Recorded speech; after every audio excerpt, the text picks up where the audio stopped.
With the new Atlanta race just finishing, I've got to say, this race proved me completely wrong. Coming into the weekend, I was really skeptical about this new Atlanta. I thought it would pretty much be the same racing as Atlanta before, just faster. But no, I was so wrong. We've got a lot to uncover, so I'm just going to break it down into a couple sections and we can go over it. This first category is really a non-important factor to the race, just I want to cover it. And it is the crashes. First off, we've seen some cars cut tires, and I really don't think that's too bad, just I think some people might be overreacting, saying that the new surface caused the tires to cut and have them spin around. Speaking of cutting tires, Tyler Reddick cut a tire, and we saw the big one at Atlanta. This was something I wasn't sure we'd see coming into the weekend, but after the Xfinity race, I was kind of knowing that this was going to happen. And in the big one, Corey LaJoie went backwards, and he kind of bounced over one of the little roads, and he got pretty airborne. And this is one of the first times we've seen the next-gen car airborne, except for Daytona. And keep in mind, I'm pretty sure he finished the race still. And the last thing for crashes is that after the big one, Larson put some tape on his grill, and it just made a lot of drag. Then, coming off turn 4, Denny Hamlin was pushing him, but with Larson having all that drag, he spun out and wrecked Hamlin and himself. Both the drivers apologized for causing the wreck, but we'll talk about that later. The next category is racing. And this is pretty important because this was, well, the race. First up, I just want to say that there's a lot of passing. And with that, there's a lot of crossovers, which really helps the racing. With all the cars being able to draft off each other, they could get a run and just go underneath them and then clear them and maybe even a crossover move, which goes along with Atlanta pretty much being a super speedway. In the broadcast, they said Atlanta Super Speedway maybe like 6 or 7 times. And it was, I don't know if it's like official, if it's a super speedway or not, but if it isn't, they may as well just call it that now. And this leads me to the next thing. Atlanta races like a pack. And coming into the weekend, I did not think that. You can go in my other video. I thought the race would pretty much be single file, and it would just be a pretty boring race. Well, I was completely wrong. We saw 2 and most of the time 3 wide racing. And it was really like a pack, just a more narrower like Daytona. But sadly, unlike Daytona, there was no flips. Coming into the weekend, I really thought that we could have another flip in Atlanta 10 years after Brad K's flip. Now, this has nothing to do with the flips. I just want to mention this, that no one wants to help each other. On the last lap, Bubba Wallace got ditched by Ross Chastain. Then Ross Chastain got ditched by Christopher Bell, ending up with William Byron getting the win. Which, this is important, because I've noticed this at the super speedways. If you go back and look at the duels, you'll see that Austin Cindric didn't even try to help his teammate at all. Then Chase Briscoe doesn't try and help anyone, ends up with Brad K getting the win. So in the broadcast, everyone was saying that they want to be in second so they can get the run.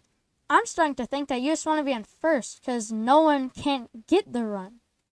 Anyways, I just want to mention that because I feel like that could play a factor in the next couple of super speedways. Next up is the broadcasting. And Jeff Gordon was in the booth, and Jeff Gordon's just being Jeff Gordon. I mean, like, I think it was like lap 24 or I don't know. I'm just making that up. But in the beginning of the race, Jeff Gordon said to Daytona 500 winner Austin Dillon when he meant to say Austin Cindric. It's just classic Jeff Gordon. This is something I've been mentioning in like all of my videos.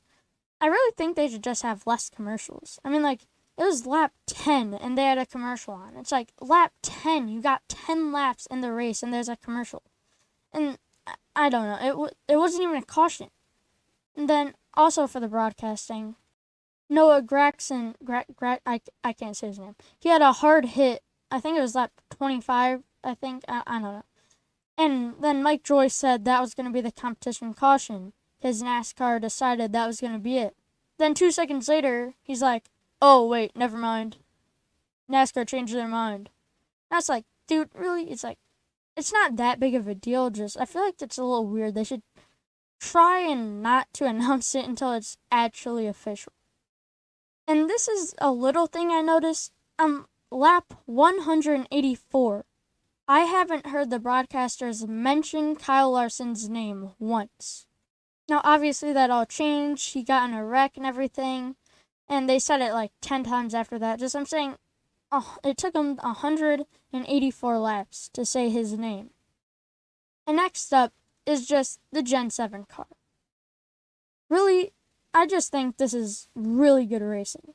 I mean, you had the best season ever promo last year. I think they should have did that this year. I mean, I became a NASCAR fan in 2020, so I don't know much, but I feel like this has got to be one of the best starts to a season NASCAR's ever had. Also, the Gen 7 car is safer for the drivers. I mean, Cody Ware took a hard hit into the wall, and he's like, oh yeah, I think it's killed.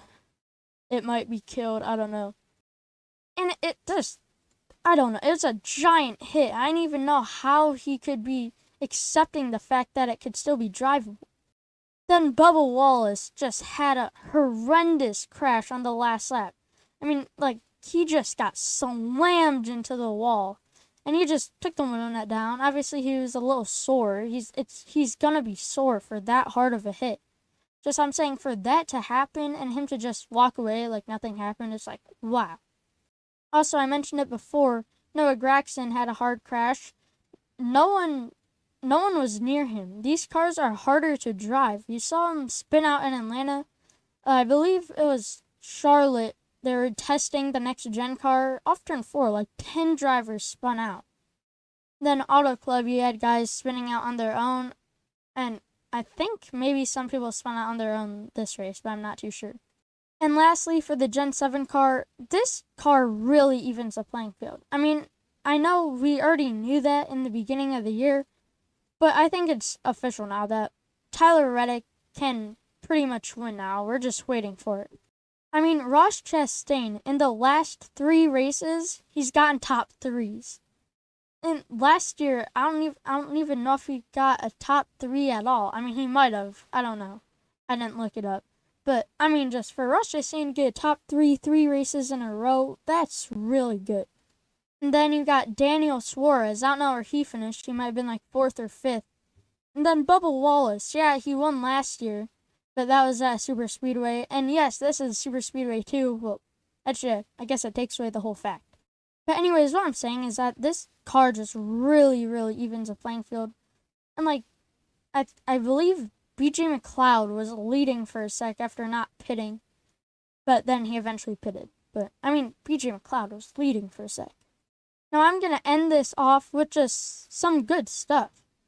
Well, Atlanta broke a record, and it had more than 36 lead changes. I think it was like stage 2 when they mentioned it was more than 36 lead changes. So I don't even know how many lead changes there was. I'm sure it was like more than 45.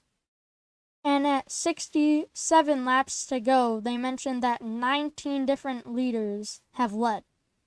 That's a lot. Then they broke a record that stood for 60 years, that 27 cars have been in an incident.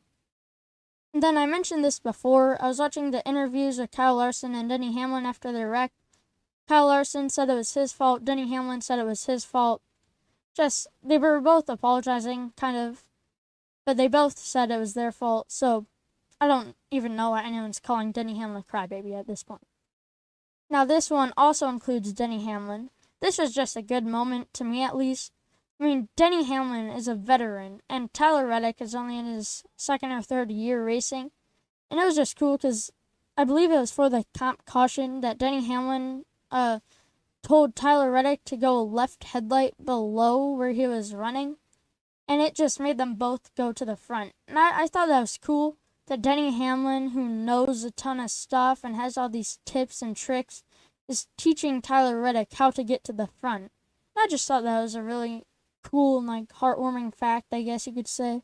Or maybe it's just me. But anyways, that's going to be it for today's video. I hope you enjoyed. And yeah, this Atlanta totally proved me wrong. Tell me your thoughts in the comments below. And I'll see you next time. I don't know, it got loose. This type of racing, is it making you more an entertainer than a driver? Yep. You like this version of Atlanta better than the old one? Nope.